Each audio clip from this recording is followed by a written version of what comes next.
Hi everyone, welcome back to Wake&Tech. In today's video, I'm going to guide you through an easy process on how to log into your Commonwealth Bank account online. Keep watching the video till the end and don't forget to subscribe to our channel by hitting that subscribe button. Also, press the notification bell icon so that you'll never miss another update from us. Open up a web browser to begin. In the web address bar that pops up at the top, type in www.combank.com.au and press enter on your keyboard. You'll find yourself in the official web page of Commonwealth Bank. From the main homepage, go and click on the Log On button at the top right hand corner. This will bring up an expanded menu at the right hand side of the screen. Click on Net Bank Log On option from the options displayed. On the next page, you'll end up in the login area. Type in your client number in the fresh text box that appears on the screen. Now, after you're done with it, go to the password field, type in your password correct, make sure that you are typing in the correct password. To check that, click on this little eye icon at the right corner. If you like the system to remember your client number, click on Remember Client Number box. But if you're using a public device or a shared computer, make sure to leave it unchecked before logging into your account. In case you've forgotten your log-on details, that is your client number and your password, you can retrieve them back by clicking on I've forgotten my log-on details link beneath the log-on button. Follow the on-screen prompts and you'll be able to retrieve your client number and your password if you follow the instructions well. Finally, after you are done typing in your credential and you are ready to log into your Commonwealth net banking account, click the log on button.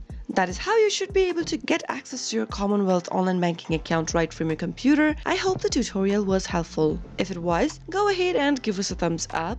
I'll be back soon with more tutorial videos like this. Thank you for watching.